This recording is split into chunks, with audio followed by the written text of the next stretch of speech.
వ్యాసరాయల వారి దగ్గరికి ఒక మహానుభావుడు వచ్చాడు. ఆయన పేరు తిమ్మప్ప. పుట్టినప్పుడు తల్లిదండ్రులు పెట్టిన పేరు. ఏదో యుద్ధాలు చేసేవాడు, మల్ల యుద్ధ యోధుడు. ఆ తరువాత చెన్నకేశ్వర స్వామి గారి దర్శనం ఇస్తే భక్తుడుగా మారాడు. కనకదాసు అని పేరెట్టుకున్నాడు. వ్యాసరాయల వారి దగ్గరికి వెళ్ళాడు. వెళ్ళి వ్యాసరాయల వారు చెట్టు కింద కూర్చున్నారు. ఆయన గొప్ప గురువు. వెళ్ళి అయా గురువు గారు నాకు మంత్రోపదేశం చేయండి అన్నాడు. అంటే ఆయన వాలకం చూసి వ్యాసరాయల వారికి ఆగ్రహం కలిగింది. నీకు ఉపదేశం ఏమిటి అబ్బాయి, నీకు మంత్రోపదేశం చేయనా, నీకేమొచ్చు మంత్రోపదేశం చేయడానికి, అంగన్యాస కరన్యాసాలు ఏమొచ్చని నీకు ఉపదేశం చేయనని మనసులో అనుకుని నీలాంటి వాడికి మంత్రోపదేశం ఏమిటా, నీకు దున్నపోతున్నామా ఉపదేశం చేస్తానని చేసుకో, దున్నపోతున్నామా అంతే. ఆయనకి విశ్వాసం.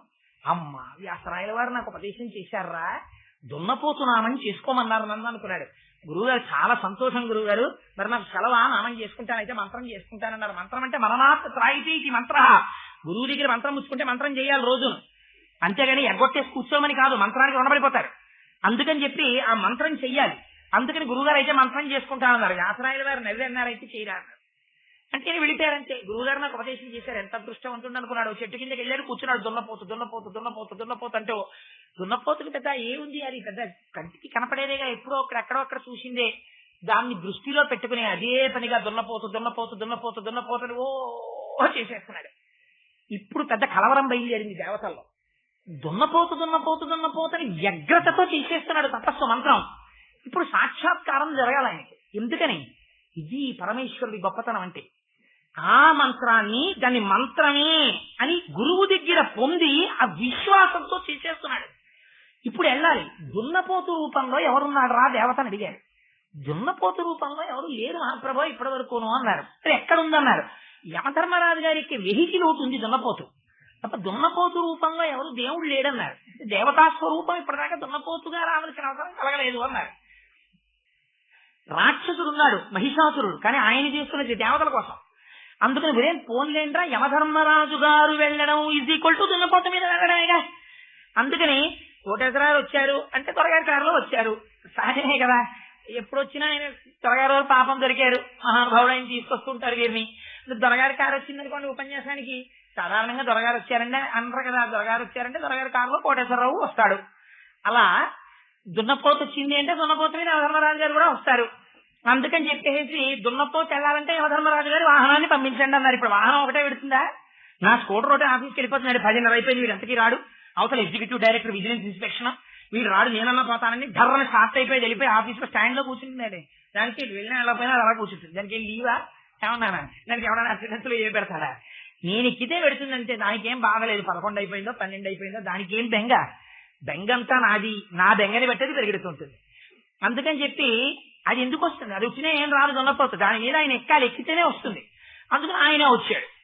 వచ్చేసింది కింద AP 7563 నా స్కూటర్ కనపడింది అనుకోండి. కోటేశ్వరరావు వచ్చారా అని అడగారు. ఆ నెంబర్ తెలిసిన ముత్యాలు వచ్చారని అన్నాడు అనుకోండి, మా గురువు గారు వచ్చారు పైన అంటారు.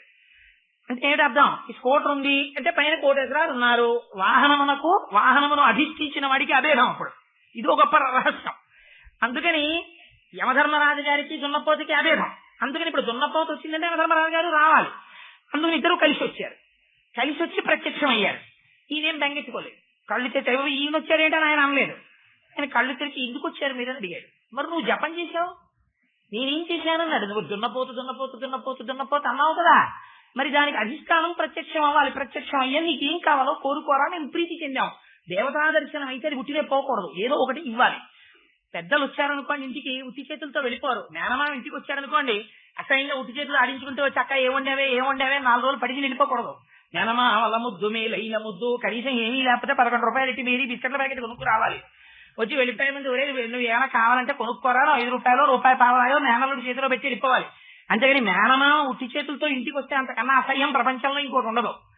అందుకే మన వాళ్ళు పూర్వం అందరినీ కూడా మామయ్య అని పిలిపించేవారు పిల్లలు, తండ్రి కొనవలసిన గొడవ ఉండదని. సరే అది వేరే విషయం కూడా మహాప్రభు నేను అలా అని అంటలేదు, ఒక హాస్యానికి అన్నాను. అంటే ఇప్పుడు ఎవరైనా మా పిల్లలు మామయ్య వరస వాళ్ళు ఉంటే నగ్గెట్టుకోకండి, కోటేశ్వరరావు ఎందుకు చెప్పారనుకోండి. సరే నేను ఎందుకు చెప్పానంటే ఆ దున్నపోతు నిజంగా వచ్చి యమధర్మరాజు గారు నిలబడ్డారు.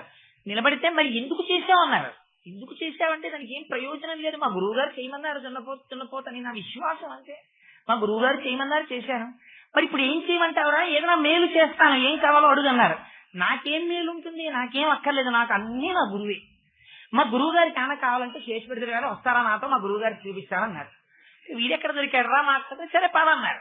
ఈయన వెళ్ళారు, వెనక ఆయన వచ్చారు. పాపం వ్యాసరాయల వారి దగ్గరికి వెళ్ళి ఓసారి గురువు గారిని చూడాలంటే శిష్యులు ఇద్దరు మళ్ళీ వచ్చారని పంపించారు. గురువు గారు మీరు ఎంత గొప్ప మంత్రం ఇచ్చారండి, ఆ దున్నపోతు మంత్రం పఠించాను. దున్నపోతు యమధర్మరాజు గారు వచ్చారు, ఏమైనా కావాలా అని అడిగారు. అయితే నాకేం కావాలి, మా గురువు గారికి ఏమైనా కావాలంటే చూసి పెడతారు కానీ రమ్మన్నాను, వచ్చి బయట నించున్నారు, ఒకసారి పిలిచి మాట్లాడతారా అంటారు. ఇప్పుడు వ్యాసరాయల వారికి అలపోయారు. అయ్యి బాబు ఇది వీడు నిజంగా ఇలా తెచ్చేశాడని అని తలుపులు తీసి చూస్తే నిజంగా యమధర్మరాజు గారు వచ్చేసారు దున్నపోతు మీద. మహాప్రభువు నమస్కారం చేశారు. అలా కాదు, దర్శనం ఇచ్చిన తర్వాత మేము ఉట్టినే వెళ్ళిపోం, ఏదైనా కోరుకోండి చేసి పెడతామన్నారు. అంటే యమధర్మరాజు గారు చేసేటువంటి ఉపకారం గబుక్కుని అడగడానికి ఎవరికైనా భయం కదా, అందుకని ఆయన అన్నారు. అక్కడ పూర్వం ఒక పెద్ద తూము తవ్వారు చిత్తూరు జిల్లాలో.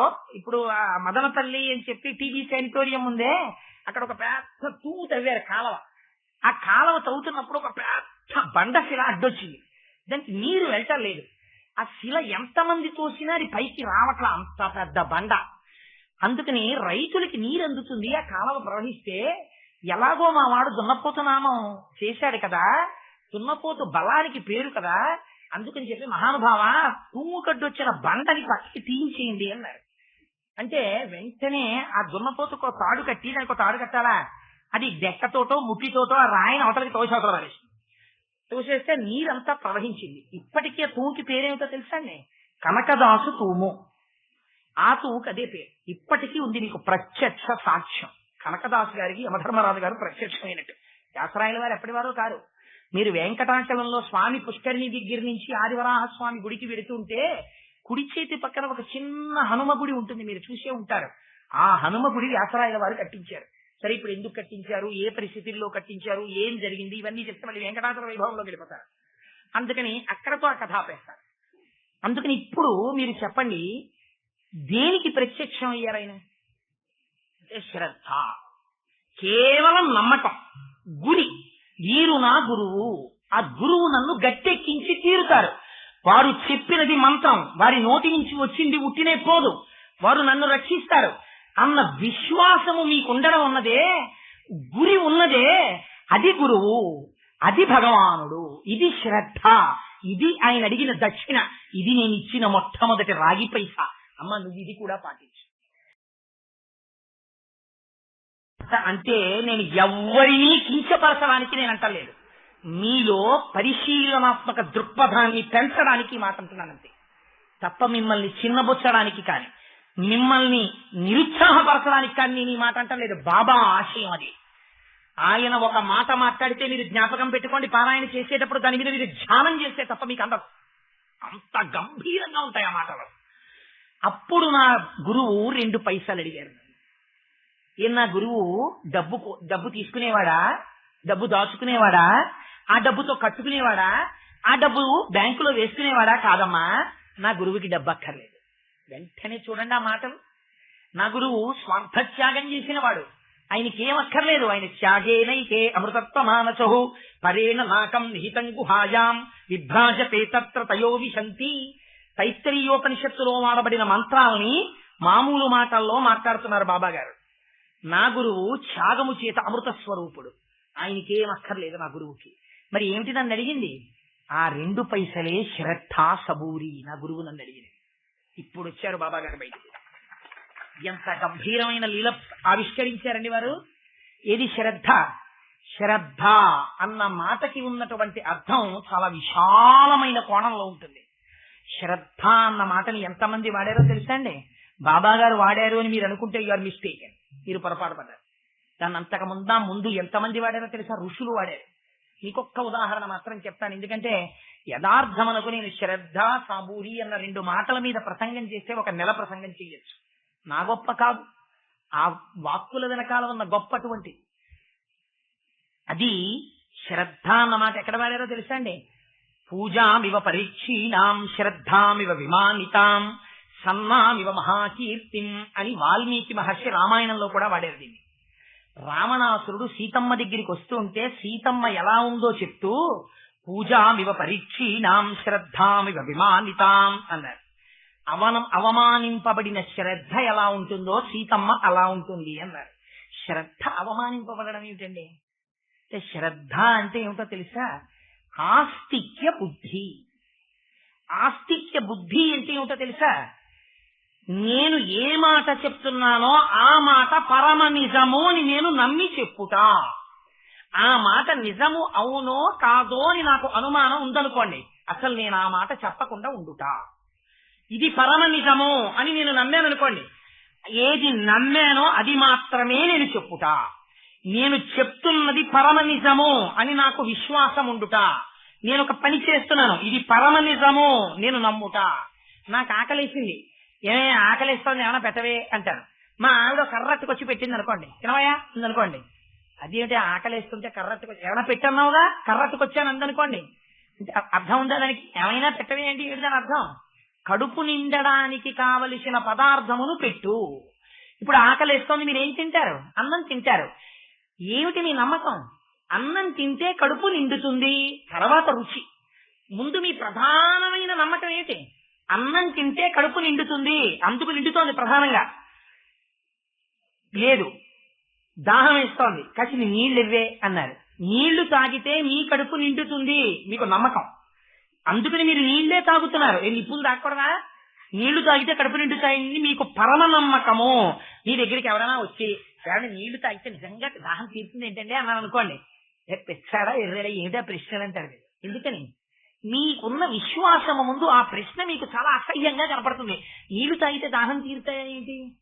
ఆ ప్రశ్నకి మీరు జవాబుని విడమరిచి, దాహము అనగా ఇది, దాహము తీరుటకు నీరు అనగా ఇది, ఆ నీటిని గుటక గుటకగా తాగుచుండగా లోపలికి వెళ్ళినటువంటి ప్రతి గుటగా దాహమును ఇలా తీర్చును, ఇన్ని నీటి చేత ఇంత దాహము తీర్చును అని లా ఆఫ్ ప్రపోర్షన్స్ తో మీరు ఏమైనా ప్రిన్సిపల్ ఆవిష్కరణ చేస్తారా?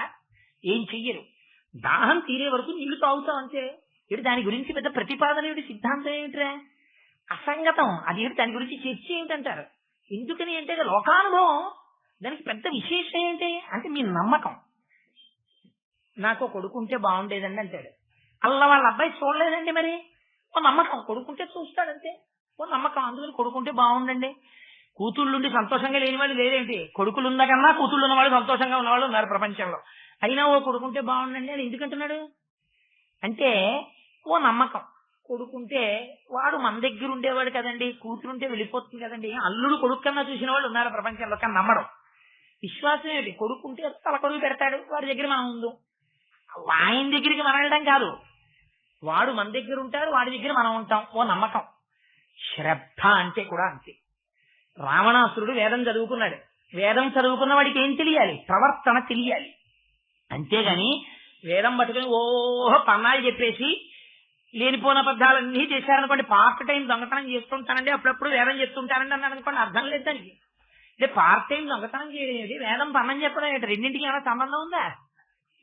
ఇదేంటి ఎక్కడో సామర్లకోటలో జేబు దొంగతనం చేస్తూ దొరికాడు అనుకోండి, పోలీసులు పట్టుకుని 4 లెంపకాయలు కొట్టిన తర్వాత అద్భుతంగా స్వరంతో వేదం చెప్పాడు అనుకోండి, అదేమిటే అలా వేదం చెప్తున్నావు, అంత బాగా చదువుతున్నావు, ఎందుకే మరి దొంగతనం చేసావు అన్నారు అనుకోండి. అంటే ఒకటండి, నేను ఆషాఢ మాసం, శ్రావణం, భాద్రపదం, దక్షిణాయనం అంతా వేదం చెప్తాను, ఉత్తరాయణం అంతా దొంగతనాలు చేస్తాను అన్నాడు అనుకోండి. అది పైకి వినడానికి దక్షిణాయనం వేదం చదువుకోవడం అన్నది, ఉత్తరాయణం దొంగతనం చేసుకోవడం అన్నది రెండు కలిగిలో చాలా అసహ్యంగా ఉంటుంది. మీరు వేదం చదువుకుంటే దొంగతనం చేయకూడదు, దక్షిణాయనంలో వేదం జరిగి ఉత్తరాయణంలో దొంగతనం చేయడం ఏంటి? ఆ రెండు కుదరవు. అలా కుదిరితే అసహ్యంగా ఉంటుంది. నేను అన్నం తిన్నాను కానీ ఆకలి తీరలేదు అన్నాడు అనుకోండి, అమ్మ కనుబొమ్మలు గుడేస్తుంది. అదేంటి అన్నం తినడం ఆకలి తీరే వరకు తినాలి, అన్నం తిని ఆకలి తీరలేదు అంటే తప్పు నీది. అక్కడ ఉంది అన్నపు గింజ ఉంది, పప్పు ఉంది, కూర ఉంది, ఎవరు తినగానే అంటూ. అంతేగాని అన్నం తిన్నాను ఆకలి తీరలేదంటే అన్నానికి దోషం ఉందా? నీ ఆకలిని తీర్చకపోతా, నీ అమ్మ ఆకలిని తీర్చుట అలా ఉంటుంది? అన్నానికి ఉండదు. అది విరుద్ధమైన విషయాలు. నీకు విశ్వాసం ఉన్నది అంటే విశ్వాసం అంటే విశ్వాసమే. నీకు విశ్వాసం ఉన్నది, విశ్వాసం ఉన్నట్టే నీ ప్రవర్తన ఉండాలి. నీకు విశ్వాసం ఉన్నది ఏమిటి గుర్తు? అందుకే behaviour is the manifestation of the perfection and belief అంటాడు వివేకానంద. నీ నమ్మకమునకు గుర్తేమి? నీ నడువడి. యజ్ఞదాతరతి శ్రేష్ఠ. ఎరా అబ్బాయి, ఆవిడ అడిగింది, ఇహ సంతో నవాసంతి తదో వా అనువర్తసే సదాహి విపరీత తే బుద్ధిరా చారవర్జిత. ఎరా నువ్వు చదువుకున్నది నువ్వు అనుష్ఠానంలో పెట్టవా? నీకు చెప్పేవాళ్ళు లేరా? ఎందుకురా పరదారాగ్రహణం చేస్తావు అని అడిగింది సీతమ్మ. నువ్వు వేదం చదువుకున్నావు, నన్ను ఎత్తుకొచ్చావు, తప్పు లేదంటావు. ఇది ఎలా ఉంటుంది? ఉత్తరాయణంలో దక్షిణాయనంలో వేదం జరిగి ఉత్తరాయణంలో దొంగతనం చేసినట్టుంది. నువ్వేమో వేదం చదువుకున్నావు, గొప్ప తపస్సు చేశావు, బ్రహ్మగారిని సాక్షాత్కరింపజేసుకున్నావు, చతుర్ముఖ బ్రహ్మగారికి మునిమలబడింది, ఎత్తుకొచ్చింది సీతమ్మ తల్లి. ఈ రెండింటికి ఏమైనా సంబంధం ఉందిరే? ఇది తప్ప ఇక్కడ ఎవరు చెప్పరా? చెప్పినా నువ్వు వినవా? అంటే నీ బుద్ధిలో దోషం ఉందిరో ఏంది అమ్మవారు. సాయిబాబా గారండి మాకు దేవుడండి, సాయిబాబా గారండి మాకు నిజంగా గురువండి, వారిని ఎంత పూజ చేస్తానోనండి అందాం. నీకు నిజంగా విశ్వాసం ఉందనుకో, ఎవడు పంచమన్నాడు ప్రతి లక్ష్మీవారం ప్రసాదం? నేను ఎవడన్నా అడిగాడా లక్ష్మీవారం ప్రసాదం పంచమని? ప్రసాదం పంచడం ఎందుకు? కనబడ్డ ప్రతివాడికి ప్లాస్టిక్ కవర్ లో పెట్టుకుని వెళ్లి వెళ్లి వెళ్లి వెళ్లి ప్రసాదాలు చేతిలో పెట్టడం ఎందుకు? అలివి కాని చోట అది గుడి కాదు, నువ్వు ప్రసాదాలు ఇస్తున్నావు. అది గుడి కాదు, నువ్వు నైవేద్యం పెడుతున్నావు. అది అంత భక్తి వ్యగ్రత నీకు మండిపోయి ఉంటే నువ్వు ప్రసాదం ఇచ్చేటప్పుడు చెప్పులు ఇప్పాలి. చెప్పులు వేసుకుని నిన్ను ప్రసాదం ఇవ్వమని చెప్పారా బాబా గారు? చెప్పులు వేసుకుని నువ్వు ఆఫీసులో ప్రసాదం పంచావనుకో, నీకు శ్రద్ధ ఉన్నట్ట, స్ఫూరి ఉన్నట్ట? నువ్వు భ్రష్టుడవు, నీకు లేదు. నువ్వు you claim that you are a disciple of Saibaba, you are misuser, you are deceiving the country, you are deceiving Baba. నువ్వు దొంగవి, నీకు శ్రద్ధ లేదు. నువ్వు అవమానిస్తున్నావు నీ ట్రెడిషన్ ని, నీ సిద్ధాంతాన్ని నువ్వు అవమానిస్తున్నావు. నీకు శ్రద్ధ ఉంటే, నీకు పూనిక ఉంటే, నీకు విశ్వాసం ఉండాలి, నీకు నమ్మకం ఉండాలి. నమ్మకం ప్రధానం. నా గురువు ఏం చెప్తే అదే నాకు గురువు. నా గురువు మంత్రోపదేశం చేస్తేనే గురువు అని నేను అనుకోలేదు. నా గురువు నా వంక చూస్తే చాలు నాకు ఉత్కృష్టం. నా గురువు నన్ను పక్కన పడుకోబెట్టుకుంటే చాలు నా జన్మధన్యం. నా గురువు నాకు అన్నం తినమంటే చాలు నా జన్మధన్యం. నా గురువు నన్ను పడుకోమంటే చాలు నా జన్మధన్యం. తప్ప నా గురువు నన్ను ఏదో చేస్తే ఉద్ధరించాలని నేను అనలేదమ్మా. అది శ్రద్ధ, అది విశ్వాసం, అది పూనిక, అది నా నమ్మకం, అది నన్ను అడిగిన మొట్టమొదటి నాణ్యం. ఈ విశ్వాసం నువ్వు నిరంతరం ఉంచుకోవాలి. ఇవాళ కాదు, రేపు కాదు, ఎల్లుండి కాదు, ఎప్పుడు ఎడతెగక నా గురువు నన్ను ఉద్ధరిస్తాడు, సందేహం లేదు. అది ఒకనాడు ఆపద రావచ్చు. ఆపద వచ్చింది కాబట్టి నా గురువు లేడన్నమాట నీ నోటి వెంట రాకూడదు. ఆపద వచ్చినా నేను సేవింపక నాపదంపడమని, నిత్యోత్సవం తప్పని, జనమాతృండరని, సంసార మోహము పైగొనని, జ్ఞానము కల్గని, గ్రహగతులు కుందిప్పని, నిలువొచ్చిన రాణి అవి నాకు భూషణములే శ్రీకాళహస్తీశ్వర. అప్పుడు కూడా గురు కటాక్షాన్ని అనగలగాలి. అనగలిగితే ఇది శ్రద్ధ. నీకొక్క ఉదాహరణ చెప్తాను ఈ విషయంలో. నేను పూర్వం వ్యాసరాయల వారి దగ్గరికి ఒక మహానుభావుడు వచ్చాడు. ఆయన పేరు తిమ్మప్ప. పుట్టినప్పుడు తల్లిదండ్రులు పెట్టిన పేరు. ఏదో యుద్ధాలు చేసేవాడు, మల్ల యుద్ధ యోధుడు. ఆ తరువాత చెన్నకేశ్వర స్వామి గారి దర్శనం ఇస్తే భక్తుడుగా మారాడు. కనకదాసు అని పేరెట్టుకున్నాడు. వ్యాసరాయల వారి దగ్గరికి వెళ్ళాడు. వెళ్ళి వ్యాసరాయల వారు చెట్టు కింద కూర్చున్నారు. ఆయన గొప్ప గురువు. వెళ్ళి అయా గురువు గారు నాకు మంత్రోపదేశం చేయండి అన్నాడు. అంటే ఆయన వాలకం చూసి వ్యాసరాయల వారికి ఆగ్రహం కలిగింది. ఇదేమైనా బజార్లో వస్తువురా? అంటే మంత్రోపదేశం చేయండి అని అడగడం ఏంటి? అసలు మంత్రోపదేశం చెయ్యండి అని అడగడం కాదు. ఉపదేశం పొందడానికి వాడు అర్హుడని గుర్తుపట్టి గురువు పిలిచి ఉపదేశం చెయ్యాలి. లేకపోతే గురువు గారు నేను ఉపదేశం పొందడానికి అర్హత సంపాదించాలని మీరు అనుకుంటే నాకు ఉపదేశం చెయ్యండి అని అడగాలి. కాదయ్యా, వేరొక 6 నెలలు పోయిన తర్వాత చేస్తాను, ఈలోగా నువ్వు ముందు 6 నెలలు సంధ్యావందనం నేర్చుకుని రోజు 1000 గాయత్రి చేయడం మొదలుపెట్టు అన్నారు అనుకోండి. గురువు గారి దగ్గర అబద్ధాలు చెప్పకూడదు. నీకు విశ్వాసం ఉంటే నువ్వు 6 నెలలు సంధ్యావందనం నేర్చుకుని గాయత్రి చేసి మళ్ళీ గురువు గారి దగ్గరికి వెళ్ళాలి. గురువుగారు 6 నెలలు సంధ్యావందనం గాయత్రి చేశానండి, చేస్తారా ఉపదేశం అని అడగాలి. ఇంకో 6 నెలలు చెయ్యి అన్నారు అనుకోండి. ఏంటండి 6 నెలలు చేయమన్నారు, చేశాను, మళ్ళీ 6 నెలలు అంటారు, గొప్ప గురువు దొరికేది లేడు మాకు, ఇంకోటి దగ్గరికి పోతానా అంటే నువ్వు త్రిశంకుడు అయిపోతావు. పైగా కాదు కింద కాదు, మధ్యలో ఉంటావు. అందుకేగా నాకు వశిష్ఠుడు అక్కర్లేదని చెప్పి విశ్వామిత్రుడి దగ్గరికి వెళ్తే ఏమయ్యాడు? త్రిశంకుడు. 6 నెలలు పోయాక రా అంటే మళ్ళీ 6 నెలల తర్వాత వెళ్ళాలి. మీకు ఇప్పటికీ ఉన్నారు అనవాపురంలో చంద్రశేఖర పరమాచార్యుల వారి దగ్గరికి వెళ్ళి సన్యాసం ఇమ్మని అడిగితే 1,000,000 గాయత్రి చేసిరా అన్నారు పరమాచార్యుల వారు. 1,000,000 గాయత్రి చేసేడితే ఇంకో 1,000,000 చేసిరా అనేవారు. మళ్ళీ 1,000,000 చేసేవారు. అలా 10 కోట్లో 15 కోట్లు అయిపోయిన తర్వాత ఇంక ఇప్పుడు ఈయన అడగక్కర్లేదు.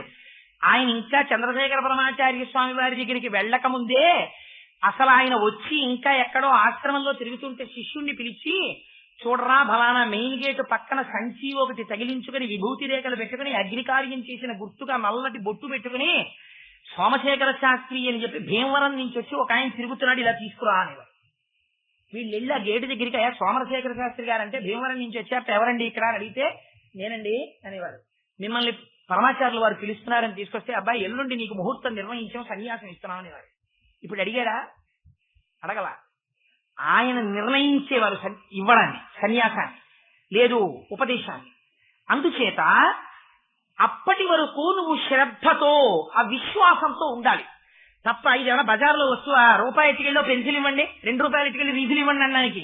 కనకదాస్ గారు వెళ్ళి అడిగారు వ్యాసరాయల వారిని, మీరు నిర్ణయించకూడదు వ్యాసరాయల వారు అదేంటంటే అలా అనొచ్చా అని. అలా అనొచ్చు గురువు, నాకు ఉపదేశం చేయమన్నారు. అంటే వ్యాసరాయల వారు అన్నారు, నీకు ఉపదేశం ఏమిటి అబ్బాయి, నీకు మంత్రోపదేశం చేయనా, నీకేమొచ్చు మంత్రోపదేశం చేయడానికి, అంగన్యాసకరన్యాసాలు ఏమొచ్చని నీకు ఉపదేశం చేయనని మనసులో అనుకుని నీలాంటి వాడికి మంత్రోపదేశం ఏమిట్రా, నీకు దున్నపోతున్నామా ఉపదేశం చేస్తానని చేసుకో దున్నపోతున్నామా అంతే. ఆయనకి విశ్వాసం, అమ్మ వ్యాసరాయల వారు నాకు ఉపదేశం చేశారా, దున్నపోతున్నామని చేసుకోమన్నారు నన్ను అనుకున్నాడు. గురువుగారు చాలా సంతోషం గురువుగారు, మరి నాకు సెలవా నామం చేసుకుంటానైతే మంత్రం చేసుకుంటానన్నారు. మంత్రం అంటే మననాత్ త్రాయితీ ఇది మంత్ర, గురువు దగ్గర మంత్రం ముచ్చుకుంటే మంత్రం చేయాలి రోజును, అంతేగాని ఎగ్గొట్టేసి కూర్చోమని కాదు, మంత్రానికి రుణపడిపోతారు. అందుకని చెప్పి ఆ మంత్రం చెయ్యాలి. అందుకని గురువుగారు అయితే మంత్రం చేసుకుంటానన్నారు. వ్యాసరాయల వారు నవ్వి అన్నారైతే చేయరా అన్నారు. అంటే నేను వెళ్ళిపోయారంటే గురువుగారు నాకు ఉపదేశం చేశారు. ఎంత అదృష్టవంతుడు అనుకున్నాడు. చెట్టు కిందకి వెళ్ళాడు, కూర్చున్నాడు. దున్నపోతు దున్నపోతు దున్నపోతు దున్నపోతు అంటే దున్నపోతుకి పెద్ద ఏముంది, అది పెద్ద కంటికి కనపడేదేగా, ఎప్పుడో ఎక్కడో అక్కడ చూసిందే. దాన్ని దృష్టిలో పెట్టుకుని అదే పనిగా దున్నపోతు దున్నపోతు దున్నపోతు దున్నపోతని ఓ చేసేస్తున్నాడు. ఇప్పుడు పెద్ద కలవరం బయలుదేరింది దేవతల్లో. దున్నపోతు దున్నపోతు దున్నపోతని వ్యగ్రతతో చేసేస్తున్నాడు తపస్సు మంత్రం.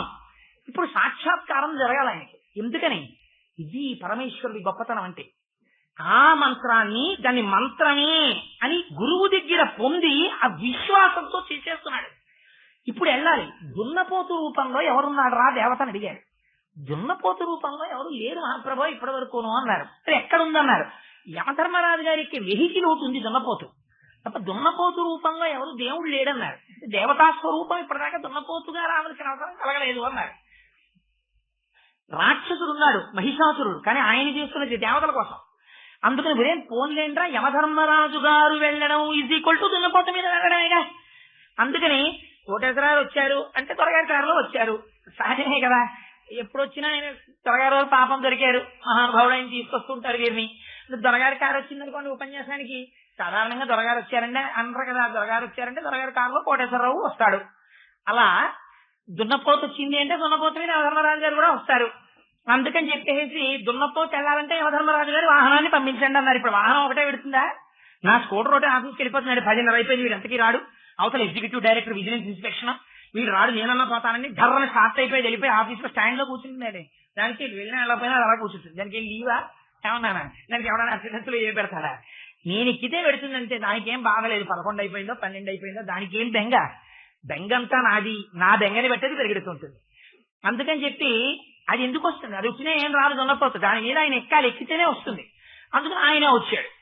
వచ్చేసింది కింద AP5 75 63 నా స్కూటర్ కనపడింది అనుకోండి, కోటేశ్వరరావు వచ్చారా అని అడగారు. ఆ నెంబర్ తీసుకున్న ముత్యాలు వచ్చారని అన్నాడు అనుకోండి, మా గురువు గారు వచ్చారు పైన అంటారు. అంటే ఏమిటి అర్థం, ఈ స్కూటర్ ఉంది అంటే పైన కోటేశ్వరరావు ఉన్నారు. వాహనమును అధిష్ఠించిన వాడికి అభేదం. అప్పుడు ఇది ఒక గొప్ప రహస్యం. అందుకని యమధర్మరాజు గారికి దున్నపోతుకి అభేదం. అందుకని ఇప్పుడు దున్నపోతు వచ్చిందంటే యమధర్మరాజు గారు రావాలి. అందుకని ఇద్దరు కలిసి వచ్చారు. కలిసి వచ్చి ప్రత్యక్షం అయ్యారు. ఈయనేం బెంగెత్తుకోలేదు. కళ్ళు తెచ్చి ఈయన వచ్చాడేంటని ఆయన అనలేదు. ఆయన కళ్ళు తెరిచి ఎందుకు వచ్చారు మీరని అడిగాడు. మరి నువ్వు జపం చేశావు, నేనేం చేశాను అన్నాడు. నువ్వు దున్నపోతు దున్నపోతు దున్నపోతు దున్నపోతు అన్నావు కదా, మరి దానికి అధిష్టానం ప్రత్యక్షం అవ్వాలి. ప్రత్యక్షం అయ్యా నీకేం కావాలో కోరుకోరా, మేము ప్రీతి చెందాం. దేవతా దర్శనం అయితే అది ఉట్టినే పోకూడదు, ఏదో ఒకటి ఇవ్వాలి. పెద్దలు వచ్చారనుకోండి ఇంటికి ఉట్టి చేతులతో వెళ్ళిపోరు. మేనమామ ఇంటికి వచ్చారనుకోండి అసహ్యంగా ఉట్టి చేతులు ఆడించుకుంటూ వచ్చి అక్క ఏముండేవే 4 రోజులు పడిచి వెళ్ళిపోకూడదు. మేనమా వాళ్ళ ముద్దు మేలైన ముద్దు, కనీసం ఏమీ లేకపోతే 11 రూపాయలు ఇట్టి మీరు బిస్కెట్ల ప్యాకెట్ కొనుక్కు రావాలి. వచ్చి వెళ్ళిపోయే ముందు నువ్వు ఏమైనా కావాలంటే కొనుక్కోరా, 5 రూపాయలు రూపాయి పావాయో మేనల్లుడి చేతిలో పెట్టి వెళ్ళిపోవాలి. అంతేగాని మేనమా ఉట్టి చేతులతో ఇంటికి వస్తే అంతకన్నా అసహ్యం ప్రపంచంలో ఇంకోటి ఉండదు. అందుకే మన వాళ్ళు పూర్వం అందరినీ కూడా మామయ్య మామయ్య అని పిలిపించేవారు పిల్లలు, తండ్రి మనవలసిన గొడవ ఉండదని. సరే అది వేరే విషయం కూడా మా ప్రభు నేను అలా అని అంటలేదు, ఒక హాస్యానికి అన్నాను. అంటే ఇప్పుడు ఎవరైనా మా పిల్లలు మామయ్య వరుస వాళ్ళు ఉంటే తగ్గెట్టుకోకండి, కోటేశ్వరరావు ఎందుకు చెప్పారనుకోండి. సరే నేను ఎందుకు చెప్పానంటే ఆ దున్నపోతు నిజంగా వచ్చి యమధర్మరాజు గారు నిలబడ్డారు. నిలబడితే మరి ఎందుకు చేసావన్నారు. ఎందుకు చేసావంటే దానికి ఏం ప్రయోజనం లేదు, మా గురువు గారు చేయమన్నారు దున్నపోతు అని నా విశ్వాసం. అంతే, మా గురువు గారు చేయమన్నారు చేశాను. మరి ఇప్పుడు ఏం చేయమంటావరా, ఏదైనా మేలు చేస్తాను, ఏం కావాలో అడుగన్నారు. నాకేం మేలు ఉంటుంది, నాకేం అక్కర్లేదు, నాకు అన్నీ నా గురువే. మా గురువు గారికి ఏమైనా కావాలంటే శేషపెడితే గారు వస్తారా నాతో, మా గురువు గారికి చూపిస్తారన్నారు. వీడెక్కడ దొరికాడు రా మాకు, సరే పదన్నారు. ఈయన వెళ్ళారు, వెనక ఆయన వచ్చారు. పాపం వ్యాసరాయల వారి దగ్గరికి వెళ్ళి ఓసారి గురువు గారిని చూడాలంటే శిష్యుడి దగ్గర మళ్ళీ వచ్చారని పంపించారు. గురువు గారు మీరు ఎంత గొప్ప మంత్రం ఇచ్చారండి, ఆ దున్నపోతు మంత్రం పఠించాను, దున్నపోతు యమధర్మరాజు గారు వచ్చారు, ఏమైనా కావాలా అని అడిగారు. అయితే నాకేం కావాలి, మా గురువు గారికి ఏమైనా కావాలంటే చూసి పెడతారు కానీ రమ్మన్నాను, వచ్చి బయట నించున్నారు, ఒకసారి పిలిచి మాట్లాడతారా అంటారు. ఇప్పుడు వ్యాసరాయల వారికి అలపోయారు. అయ్యి బాబు ఎదురులో వీడు నిజంగా ఇలా తెచ్చేశాడని అని తలుపులు తీసి చూస్తే నిజంగా యమధర్మరాజు గారు వచ్చేసారు దున్నపోతు మీద. మహాప్రభు నమస్కారం చేశారు. అలా కాదు, దర్శనం ఇచ్చిన తర్వాత మేము ఉట్టినే వెళ్ళిపోం, ఏదైనా కోరుకోండి చేసి పెడతామన్నారు. అంటే యమధర్మరాజు గారు చేసేటువంటి ఉపకారం గబుక్కున అడగడానికి ఎవరికైనా భయం కదా, అందుకని ఆయన అన్నారు. అక్కడ పూర్వం ఒక పెద్ద తూము తవ్వారు చిత్తూరు జిల్లాలో. ఇప్పుడు ఆ మదనపల్లి అని చెప్పి టీబీ సెనిటోరియం ఉందే, అక్కడ ఒక పెద్ద తూము తవ్వారు కాలవ. ఆ కాలవ తవ్వుతున్నప్పుడు ఒక పెద్ద బండ శిల అడ్డొచ్చింది, దానికి నీరు వెళ్ళలేదు. ఆ శిల ఎంతమంది తోసినా అది పైకి రావట్లా, అంత పెద్ద బండ. అందుకని రైతులకి నీరు అందుతుంది ఆ కాలవ ప్రవహిస్తే. ఎలాగో మా వాడు దున్నపోతు నామం చేశాడు కదా, దున్నపోతు బలానికి పేరు కదా, అందుకని చెప్పి మహానుభావ తూము కడ్డొచ్చిన బండని పక్కకి తీయించేయండి అన్నారు. అంటే వెంటనే ఆ దున్నపోతుకు తాడు కట్టి, దానికి ఒక తాడు కట్టాలా, అది డెక్కతోటో ముట్టితోటో ఆ రాయిని అవతలకి తోసేస్తారు. తోసేస్తే నీరంతా ప్రవహించింది. ఇప్పటికే తూముకి పేరేమిటో తెలుసా అండి, కనకదాసు తూము. ఆ తూముకి అదే పేరు ఇప్పటికీ ఉంది. మీకు ప్రత్యక్ష సాక్ష్యం. కనకదాసు గారికి యమధర్మరాజు గారు ప్రత్యక్షమైనట్టు. వ్యాసరాయల వారు ఎప్పటి వారో కారు. మీరు వెంకటాచలంలో స్వామి పుష్కరిణి దగ్గర నుంచి ఆదివరాహ స్వామి గుడికి వెడుతుంటే కుడి చేతి పక్కన ఒక చిన్న హనుమ గుడి ఉంటుంది, మీరు చూసే ఉంటారు. ఆ హనుమ గుడి వ్యాసరాయల వారు కట్టించారు. సరే, ఇప్పుడు ఎందుకు కట్టించారు, ఏ పరిస్థితుల్లో కట్టించారు, ఏం జరిగింది, ఇవన్నీ చెప్తే మళ్ళీ వెంకటాచల వైభవంలోకి వెళ్ళిపోతారు. అందుకని అక్కడతో ఆ కథ ఆపేస్తారు.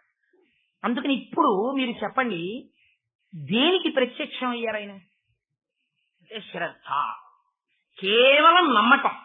గురి, వీరు నా గురువు, ఆ గురువు నన్ను గట్టెక్కించి తీరుతారు, వారు చెప్పినది మంత్రం, వారి నోటి నుంచి వచ్చింది ఉట్టినే పోదు, వారు నన్ను రక్షిస్తారు అన్న విశ్వాసము మీకుండడం ఉన్నదే, గురి ఉన్నదే, అది గురువు, అది భగవానుడు. ఇది శ్రద్ధ, ఇది ఆయన అడిగిన దక్షిణ, ఇది నేను ఇచ్చిన మొట్టమొదటి రాగి పైసా.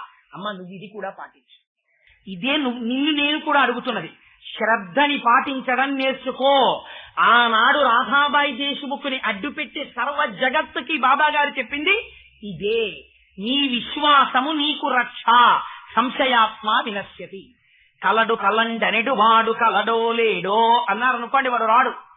ఉన్నాడు లాభొక్కింతయు లేదు, ధైర్యము విలోలంబయ్యే, ప్రాణంబులా ఠావు తప్పెను, మూర్ఛ వచ్చే తను ఉండసెన్, శ్రమం బయ్యడిన్, నీవే తప్ప ఇతప్పరం బెరుగ, మన్నింపందగుందిను, రావే ఈశ్వర కావవే వరద, సంరక్షింపు భద్రాత్మక అన్నారనుకోండి, వాడు పరిగెత్తుకొచ్చాడు. అందుకని విశ్వాసము, వాడు ఉన్నాడు అని పూనిక, నా గురువు సర్వసమర్థుడు అన్న నమ్మకం నీకుంటే నువ్వు ఉద్ధరింపబడతావు. ఈ నమ్మకం నీకు లేదనుకో, ఏదో పుచ్చుకున్నాం కానీ మంత్రం ఏంటో. ఆ గురువు గురించి వాడు మొదట ఏం చెప్తాడో తెలుసా, మా గురువులండి ఆయన, నీకు బాబా గారు తన గురువు గురించి మాట్లాడినట్టు నువ్వు నీ గురువు గురించి మాట్లాడగలవా? తన గురువు గురించి బాబా ఇలా మాట్లాడిన తర్వాత నా గురువు నా తల గురిగించారని చెప్పారు. చెప్పిన తర్వాత బాబా గురువు గురించి బాబా దగ్గర తక్కువ చేసి మీరు మాట్లాడగలరా? మీకొకరు ఉపదేశం చేస్తే, మీకొకరు దారి చూపిస్తే, మీకొకరు ఆధ్యాత్మిక ఉన్నతిని కల్పిస్తే, అటువంటి వారిని తక్కువ చేసి వేరొకరు మాట్లాడితే మీరు సహించలేకపోతే దెబ్బలాడమని శాస్త్రం చెప్పలేదు, ఆ ప్రాంతం నుంచి లేచి వెళ్ళిపోమని చెప్పి. ఇక మరొకసారి నువ్వు ఆ నిందావాక్యమును వినకు అని చెప్పింది. నీ గురువుని నువ్వు ఇలా గౌరవించగలవా? నీ గురువు పట్ల నువ్వు ఇలాంటి గురి ప్రదర్శించగలవా? నీకు ఇటువంటి విశ్వాసం ఉందా? విశ్వాసము నీకుంటే నువ్వు రక్షింపబడతావు. నీకొక ఉదాహరణ చెప్తాను. ఇదే లీలకి అనుసంధానం చేసుకోవాలి పారాయణం చేసేటప్పుడు. శ్యామ అని ఒక భక్తుడు ఉండేవాడు. ఆయన ఎప్పుడూ బాబా గారి వెంట తిరుగుతుండేవాడు. ఇందాక చెప్పానే, ఆవిడ వచ్చినప్పుడు మాట్లాడిన మొట్టమొదటి వ్యక్తి ఆ శ్యామ. ఒకనొక నాడు ఎక్కడో తిరుగుతున్నారు వారు, ఏదో పని మీద తిరుగుతుండగా వారు ఒక పాము కరిచి, అది ఒక చిటికి వేలు మీద కురిచింది. కుడి చేయా ఎడం చేయా అప్రస్తుతం, అది ఏ వేలైనా ఒకటే పాము కరిచినప్పుడు. ఆ పాము కరిచినప్పుడు ఆ పాము యొక్క విషం ఎక్కేస్తోంది ఒంట్లో. పాము కరిస్తే ఏమవుతుంది? ఫోన్లు ఎదురు ఏమవుతుందో దాని గురించి పెద్ద వర్రీ ఏమిటి, ఓ 10-15 రోజులు పోయిన తర్వాత దాని విషయం గురించి ఆలోచన చేద్దాం అనడానికి కుదురుతుందా? కుదరదు. పాము కరిస్తే మృత్యువు వైపు వెళ్ళిపోతాడు. అందుకని ఎవరికైనా భయమే. అందుకని పాము కరిచింది. కరిస్తే అప్పట్లో ఉన్నది ఏమిటంటే, షిరిడీ గ్రామంలో విఠోబా అని ఒక దేవాలయం ఉండేది. విఠోబా అంటే శ్రీ మహావిష్ణువు. అప్పట్లో ఏమిటంటే, ఎవరినైనా పాము కరిస్తే విఠోబా దేవాలయంలోకి తీసుకెళ్లి పడుకోబెట్టేవారు. బహుశా ఎవరైనా మంత్రం వేసేవారు కాదో మనకి తెలియదు. ఆ విషయాన్ని అక్కడ ప్రస్తావన చేయబడలేదు. కానీ విఠోబా దేవాలయంలో పడుకోబెట్టేవారు. అదొక విశ్వాసం. బహుశా అలా విశ్వాసం ఏర్పడింది అంటే మీరు ఒకటి గుర్తు పెట్టుకోండి, పూర్వం ఎవరికో అలా పడుకోబెడితే అక్కడ తగ్గి ఉండాలి, లేకపోతే ఒక సంప్రదాయం రాదు, ఒక విశ్వాసం ఏర్పడదు. మీరు తక్కువ చేసి మాట్లాడకూడదు. ఈ గుడికి వెళితే ట్రాన్స్ఫర్ అవుతుందండి అని ఒక గుడికి పేరు. ఎందుకు వస్తుంది? అనవసరంగా రాదు. చాలా మందికి అలా అయిందనమాట. అందుకని ఫలానా గుడికి వెళితే ట్రాన్స్ఫర్లు అవుతాయండి, ఆ దేవుడికి ట్రాన్స్ఫర్ల దేవుడిది పేరు. అంటే ఎక్కడో ఎవరికో చాలా మందికి జరిగింది, అందుకని అది అలా ప్రచారంలోకి వచ్చింది. ఫలానా గుడికి వెళితే పిల్లలు పుడతారండి, ఓ నమ్మకం. వెంకటేశ్వర స్వామి వారికి నిలువు దోపిడీ ఇస్తే ఎంత కష్టమైనా పోతుందండి, అందుకని ఆపదలో ఆవిడ నిలువు దోపిడీ ఇస్తానని మొక్కుకుంది. ఆ మొక్కు తీర్చుకుంది. ఇవన్నీ ఉత్తినే వస్తాయా? అంతకుముందు ఎవరో ఆ కష్టంలోంచి ఉద్ధరింపబడ్డారు, అందుకని ఇది సంప్రదాయం అవుతుంది. అందుకని ఈయన్ని కూడా ఏం చేస్తారు? ఆ మార్గంలోనే తీసుకెడతారు. మీరు ఒక లీలని గమనించేటప్పుడు ఈశ్వరుడి యందు పూనిక చేత కొంతమంది అలా రక్షింపబడ్డారన్నమాట, విఠోబా చేత. అందుకని ఆ విఠోబా ఆలయానికి తీసుకెళ్లబోయారు శ్యామాని. ఈయనన్నాడు, చచ్చిపోయే ముందు, ఇది మీరు జ్ఞాపకం పెట్టుకోవలసిన అంశం. అది మొత్తం అంతా కల్పించి ఉంటుంది, ఓ పారాగ్రాఫ్ అంతకన్నా ఉండదు వాక్యాలు, కానీ దాని వెనక చాలా గొప్ప విషయం ఉంది. ఇప్పుడు శ్యామ ఏ స్థితిలో ఉన్నాడు? జీవన్మృత్యువుల మధ్యలో కొట్టుమిట్టాడుతున్నాడు. పాము విషం ప్రతి క్షణం పైకెక్కేస్తోంది. So he cannot take a chance. ఇప్పుడు కొత్త ప్రయోగం చేయడానికి ఆయన ఇష్టపడడం. ఇంతకు ముందు అందరూ ఊళ్ళో ఎక్కడికి వెళ్ళేవారు? విఠోబా దేవాలయానికి వెళ్ళేవారు. నన్ను విఠోబా దేవాలయానికి తీసుకెళ్ళకండి, నన్ను ఇంకో చోటికి తీసుకెళ్ళండి అని ఆ సమయంలో ఎవరైనా అంటారా? అంతకన్నా ఇంకో మార్గం ఉందా? ఆ ఊళ్ళో ఇంకో మార్గం లేదు. విఠోబా దేవాలయానికి తీసుకెళ్లి పడుకోబెడతారంతే. పాము కరిస్తే ఆ స్వామి అనుగ్రహిస్తే పాము విషం ఉన్నా కూడా వాడు రక్షింపబడతాడు. అందుచేత ఆలయానికి తీసుకెళ్తున్నారు వాళ్ళు. తీసుకెళ్తుంటే శ్యామ అన్నారు, నన్ను విఠోబా దేవాలయానికి తీసుకెళ్లద్దు, నన్ను మసీదుకి తీసుకెళ్ళండి. అక్కడ షిరిడి సాయినాథుడు ఉన్నాడు బాబా. ఆ బాబా నాకు ఆయన విఠోబా, నాకు విఠోబా అని ఇంకొకరు లేరు. నాకు బాబాయే విఠోబా, బాబాయే శివుడు, బాబాయే సర్వం, సమస్త దేవతలు బాబా, బాబాయే నాకు దేవుడు, బాబాయే నాకు గురువు, బాబాయే నాకు అన్ని, అందుకని నన్ను అక్కడికి తీసుకెళ్ళండి అన్నది. అంటే ఇప్పుడు మీరు చాలా జాగ్రత్తగా గమనించాలి, దీన్ని సర్వస్వ శరణాగతి అంటారు. ఇంకా ఆ క్షణంలో వేరొక మార్గం ఏం లేదు. ఇది పూనిక, ఇది విశ్వాసం. ఇంతకు ముందు విశ్వాసం ఒకటి, విఠోబా దేవాలయానికి వెళితే రక్షింపబడతారు, అది తప్పు కాదు, లేకపోతే రాదు విశ్వాసం. వేరొకరు వెళ్లకుండా ఉండాలి అని మీరు అనకూడదు, వెళ్ళొచ్చు ఇంకొకరు. కానీ ఇప్పుడు వారికి విశ్వాసం బాబా విఠోబా, బాబాకి విఠోబాకి భేదం లేదు. నన్ను బాబా దగ్గరికి తీసుకెళ్ళండి, బాబా నన్ను రక్షిస్తారు. ఈ పూనిక మీకు దేని యందు ఉంటే మిమ్మల్ని రక్షిస్తుంది. అందుకే సింహాసనంలో అన్ని దేవతలు ఉంటారు, కానీ సింహాసనంలో మాత్రం కులదేవత ఉంటారు. నేనున్నాను, మా కులదేవత ఒకరు ఉన్నారు, వారిని నేను ఆ సింహాసనంలో కూర్చోబెడతాను. పరంపరాగతంగా వస్తున్నది. కుటుంబంలో సంప్రదాయంలో పరంపరాగతంగా ఆరాధన అలా జరుగుతోంది, వారు సింహాసనంలో ఉంటారు. కానీ అన్య దేవతా తిరస్కారం చేయకూడదు. నేను ఒక దేవతా స్వరూపాన్ని పూజ చేస్తున్నానని ఇంకొక దేవతని పట్టుకుని అబ్బే ఆ దేవతని పూజ చేయకండి అని ఉట్టిదండి, ఆయనేం గొప్ప మావాడు గొప్ప ఇలా తొడలు కొట్టకూడదు, తప్పది. ఆయన ఈయన ఒక్కటేనండి, కానీ పరంపరాగతంగా మా పూజ ఇలా జరుగుతోంది, అందుకని ఇలా పూజ చేస్తున్నాం అని శనివారం నాడు విష్ణు సహస్రం చేస్తూ శివారాధన చేయగలగాలి, శివాభిషేకం చేస్తూ విష్ణువుని దర్శించగలగాలి. విష్ణువుని కులదయం అనుకో, విష్ణువుని పూజామందిరంలో పెట్టుకుని నువ్వు రుద్రాధ్యాయం చెప్తూ అభిషేకం చేయగలగాలి. ఆ రుద్రుడు ఆ శివుడు మా విష్ణువు రెండు ఒకటే, మాకు రెండు కాదు అన్ని ఒకటి అనగలగాలి. నువ్వు ఇలా అనగలిగితే నీకు తత్వం అర్థమవుతోంది. ఇప్పుడు తత్వం అర్థమైంది శ్యామకి. ఎలా అర్థమైంది? గురి వలన అర్థమవుతోంది. గురువు ఎందున్నటువంటి గురువుకి భగవానుడికి అభేదాన్ని తీసుకొచ్చేసి నాకు బాబాయే విఠోబా తీసుకెళ్ళమన్నారు. తీసుకొచ్చేసారు. మసీద్ దగ్గరికి తీసుకొచ్చి మెట్లెక్కిస్తున్నారు. బాబా బయటికి వచ్చారు, చూశారు. ఏం మెట్లెక్కుతావు, ఎక్కకో, పో ఇక్కడి నుంచి, దిగిపో, పైకి ఎక్కడానికి వీల్లేదు, తీసుకోండి అన్నారు. ఈ మాటలు వాచికంగా అర్థమైంది ఎవరికి? శ్యామకి. శ్యామకే కాదు, ఏమీ తెలియదు ఒక అమాయకుడికి నేను ఇప్పుడు ఇలాగే చెప్తాను అనుకోండి, వెంటనే మీరు ఏమంటారు? అదేమిటండి అంత విశ్వాసం పెట్టుకుని మసీదుకి వెడితే ఎక్కకు, దిగిపో, పో అంటే ఏమిటి దాని అర్థం? శ్యామాని వెనక్కి పొమ్మంటే కదా. ఇంతకాలం సేవ చేయించుకుని చిట్ట చివర నమ్ముకుని చచ్చిపోయే ముందు ఈయనే రక్షకుడని నమ్మి నమ్మకం పెట్టుకుని వస్తే ఇది ఆయన చెప్పే మాట. లేకపోతే ఒక మాట చెప్పాలి, రే నీ దురితం అంతే, నీ కర్మ అలా ఉంది, నిన్నెవరు ఉద్ధరించలేదు, అందుకని ఈశ్వరనామని చెప్పుకో అని అయినా అనాలి. అంతేగాని ఎక్కకో, దిగిపో, పో అనొచ్చా? అది ఎంత చాలా అసభ్యకరమైనటువంటి మాట. బాబా ఎందుకన్నారు ఈ మాట అని మనకి అనుమానం వస్తుంది వెంటనే. కానీ చిత్రం ఏమంటే మనం ఎలా బాధపడ్డామో శ్యామ కూడా అలా బాధపడ్డారు అని మీరు చెప్పినప్పుడే మీరు యథార్థం చెప్తున్నట్టు. శ్యామ కూడా బాధపడ్డారు. బాధపడి మెట్లు దింపేస్తున్నారు. ఆయన దింపేస్తుంటే ఆ పక్కనున్న వేరొకరిని పిలిచి చెప్పారు, ఏమీ బెంగ పెట్టుకోక్కర్లేదు శ్యామ, ఇంటికి వెళ్ళమనండి, కావలసింది తినమనండి, హాయిగా తిరగమనండి, కానీ పడుకోవద్దని చెప్పండి అన్నారు. ఇది గమ్మత్తు. ఆయన ఎవరు ఉద్దేశించి అన్నారు? మీకు నేను నిన్నటి రోజునే మీకు ఒక మాట విజ్ఞాపన చేశాను. ఇప్పుడు వెళ్ళిన తర్వాత ఆ శ్యామాన్ని తీసుకెళ్లి అక్కడ పడుకోబెట్టి ఏమైందిరా ఇలా ఉన్నాడు అని అడిగారు అనుకోండి.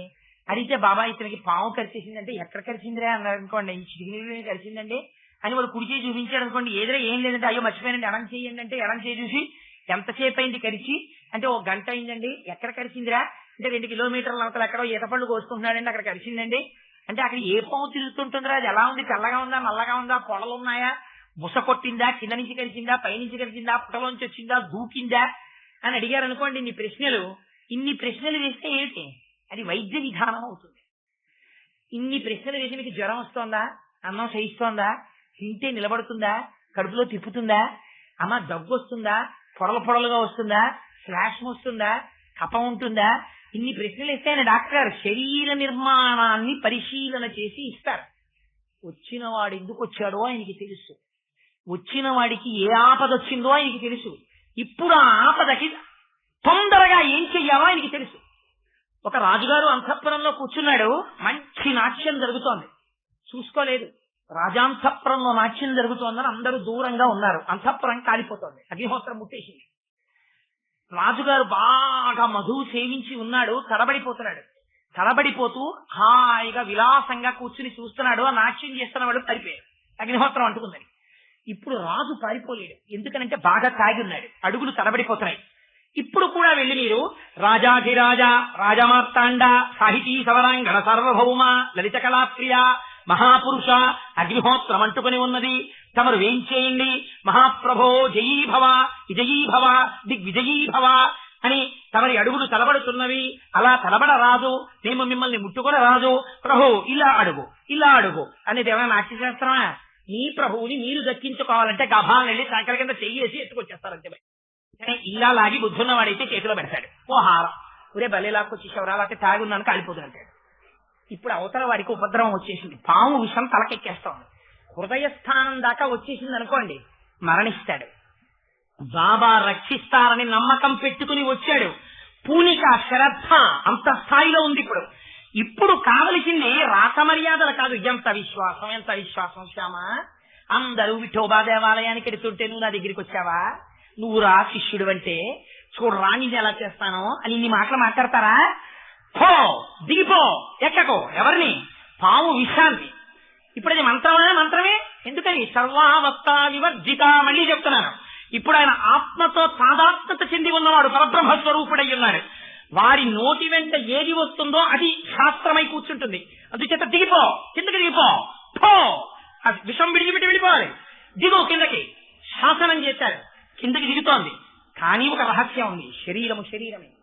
ఆయన నిద్ర గాని పోయాడు అనుకోండి, నిద్రపోతే నిద్రలో మళ్ళీ ఇదే కళ కానీ ఏదైనా వచ్చిందనుకోండి, ఉద్వేగం వస్తుంది. ఉద్వేగం వస్తే ఉద్వేగము చేత రక్త ప్రసరణం వేగాన్ని అందుకుంటుంది. వేగాన్ని అందుకున్నప్పుడు మనస్సు గురువాక్యమునందు రమించే అవకాశం ఉండదు. నిద్రలో ఉన్నాడు, అజ్ఞాన స్థితిలో ఉన్నాడు, ఆయన ఏం తుర్యావస్థకి అలవాటు పడినవాడు కాదు. శ్యామ పూనిక ఒక్కటి ఉన్న శిష్యుడంతే.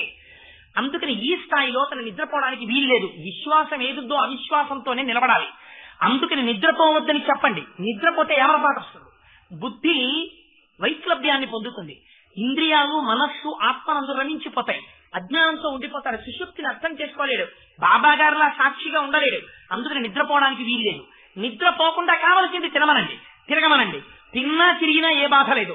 నిద్ర మాత్రం పోకూడదు. ఈ మాటలు విన్నాడు, ఉపశాంతి పొందాడు, ఇంటికి వెళ్ళాడు, సంతోషంగా కూర్చున్నాడు, తిరిగాడు, తగ్గిపోయింది విషయం. ఇప్పుడు అర్థమైంది బాబా ఎవరిని ఉద్దేశించింది అన్నారు. దిగిపో, ఎక్కకు, పో అన్న మాట ఎవరిని ఉద్దేశించి అన్నారు? శ్యామాను ఉద్దేశించన్నారా?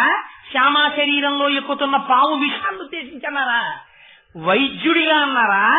ఆత్మస్థాయిలో ఉన్న వ్యక్తిగా అన్నారా? మంత్రం చెప్పారా? ఆత్మస్థితిగతుడైనటువంటి పరబ్రహ్మ స్వరూపంతో తాదాత్మత పొందిన గురువు నోటి వెంట వచ్చిన శాసనమునకు ప్రకృతి వశమవుతున్నటువంటి స్థితిని ఆవిష్కరించారా? ఇంత గొప్ప స్థితిని ఆయన ఎందుకు ప్రకటించాలి? శిష్యుడికి తన పట్ల ఉన్న గురి. శ్యామా శిష్యుడే. ఎందుకని? ఆయనకి బాబా పట్ల ఉన్న గురి చేత గురువు అయిపోయారు బాబా. శ్యామా శిష్యుడైపోయాడు. ఇప్పుడు గురువుగా రక్షించేశారంతే. ఇది ఒక గురువు శిష్యుణ్ణి రక్షించడానికి ఉండేటటువంటి ప్రాతిపదిక. తన యందు శిష్యుడికి ఉన్న విశ్వాసము రక్షింపచేసింది. ఇది శ్రద్ధ. నా గురువు నన్ను అడిగిన మొదటి నాణ్యము. ఇది నేను ఒక లీలతో అనుసంధానం చేశాను. కానీ యథార్థమునకు ఆ విశ్వాసం అంటే ఏమిటో, విశ్వాసంలో వైక్లభ్యాలు ఎలా వస్తాయో, శ్రద్ధ సాబూరితో ఎలా కలవాలో, ఈ పక్కనే సాబూరి అని ఒక మాట వాడారు. ఈ శ్రద్ధ ఎక్కడ దెబ్బతింటుందో, దెబ్బ తిన్నప్పుడు శిష్యుడు ఎలా సర్దుకోవాలో, సర్దుకోకపోతే వచ్చేటటువంటి ప్రమాదం ఏమిటో సాయిబాబా గారి యొక్క జీవితంలోనే జరిగింది. అది కూడా ఒకసారి. దాన్ని రేపటి రోజున అనుసంధానం చేసి శ్రద్ధా సాబూరిని పూర్తి చేస్తాను. నా ప్రారంభం ఏమిటంటే 2 గంటలు మాట్లాడినా నేను ఈ లీల పూర్తి చేయలేకపోయాను. ఇవాళ ఆ ఉపదేశం శ్రద్ధా సాబూరి పూర్తి చేద్దాం అనుకున్నాను. కానీ అసలు ఇంకా నేను శ్రద్ధ మొదలు పెట్టానంతే. అయితే నేను అనుకుంటున్నాను 7 రోజుల్లో నేను ఇంత చెప్తేనే చెప్పినట్ట. ఏకైక అక్షరం ప్రోక్తం మహాపాతక నాశనం. ఒక్క లీల నాకు సక్రమంగా ప్రచోదనమై బాబా నా చేత పలికిస్తే నా జన్మధన్యం అయిపోయినట్టే. ఎందుకు ఇంత క్వాంటం పూర్తి చేశాను అనుకోవాలి నేను. అందుకని నా చేత సాయినాథుడు ఇంత పూర్తి చేయించాలి అని వారేమనుకున్నారో అది పూర్తవుతుంది. నేను ఇది చెయ్యాలి అనుకుంటే నేను స్వతంత్రుడని అవుతాను, నా తల పెంచుకున్న వాడిని అవుతాను. అందుకని నా తల వారి చేత గొరిగింపబడాలి. చేత వారేది చేయించాలో అది వారు చేయిస్తారు. నేను వారి చేతి పనిముట్టుగా ఇక్కడ ఉండాలి. అంతేగాని మైకు నేను చెప్పిన దానికన్నా ఎక్కువ చెప్పాలని మైక్ అనుకోదుగా. నేనేం చెప్తే చెప్తుంది. నేను వారి చేతిలో మైకు లాంటి వాడు. అందుకని ఎంత పలికిస్తారో అంత పలుకుతానంతే. నాకెందుకు ఉద్వేగం? అందుకని రేపటి రోజున ఈ శ్రద్ధని సాబూరితో అనుసంధానం చేస్తాను. చేసి శ్రద్ధ సాబూరి ఉపాసన రహస్య. ఇవి ఎక్కడ వైక్లభ్యం వస్తుందో, గురువు శిష్యుణ్ణి అనుగమించడంలో ఎక్కడ పొరపాటు పడతాడో, ఎక్కడ దెబ్బతింటాడో చూపిస్తారు. దీన్ని ఎవరు ఉద్ధరించగలరో చూపిస్తారు. ఇవన్నీ లీలలుగా నడిచిపోతాయి. అది గమ్మత్తు. మీరు మళ్ళీ వీటిని చేరుకోవాలి. పువ్వులన్నీ అక్కడ పడి ఉంటాయి. పనికొచ్చే పువ్వు ఒక చోట పెద్ద పువ్వు పెట్టాలి. ఆ పెద్ద పువ్వుని తెచ్చి దారం మూడేసుకుంటాడు. ఒకసారి జీవిత చరిత్ర చదువుకోవాలి. ఒక లీలతో మిగిలిన లీలలని కలిపి కట్టుకోవాలి. కట్టుకుంటే ఒక అందమైన మాల తయారవుతుంది. ఇప్పుడు ఈ మాలతో మీరు అలంకారం చేయాలి బాబాని. ఈ మాలతో అలంకారం చేయడం నిజమైన పారాయణ చేయడం. ఆ ప్రయత్నం ప్రారంభం చేశాం. చూద్దాం, బాబా మనతో అలా పూర్తి చేస్తే మనం ధన్యులం అవుతాం. లేకపోతే అది అలా ఎప్పుడు పూర్తవ్వాలో కూడా బాబా ఇష్టం. ఎంతవరకు పూర్తవ్వాలో వారి ఇష్టం. అలా పూర్తవుతుంది. సరే, అందుచేత రేపటి రోజున మిగిలిన కార్యక్రమాన్ని 6:30 ఖచ్చితంగా ప్రారంభం చేసేద్దాం. బహుశా ప్రసాదం ఉంటుంది. మంగళం చెప్పకుండా లేచి వెళ్ళకూడదు. శ్రద్ధకి ప్రధాన్యం అది. ఎవరి గురించి మీరింత విన్నారో వారికి మంగళమగుగాక, వారు శ్రేయస్సును పొందుగాక, వారు అలా 10 కాలాలు సంతోషంగా ఉండాలి. దాని చేత మేము రక్షింపబడాలి. అందుకే మంగళంతో మొదలుపెట్టి మంగళాన్ని మధ్యలో పెట్టి మంగళంతో పూర్తి చేస్తారు. మంగళం చేసే ముందు మనం ఒక్కసారి ఆ నామమే మనకి రక్ష కాబట్టి ఆ పిల్లలందరూ భక్తులు చక్కగా సాయినామం చెప్తారు. ఎంతోసేపు కాదు, ఒక్క 5 నిమిషాలు. మీ అందరూ కూడా నామం అనండి. తదనంతరం మంగళం చెప్తాను. మంగళం అయిపోయిన తర్వాత మీ అందరూ ప్రసాదం తీసుకుని బయలుదేరతాం. బాబు ఆ నామం చెప్పండి.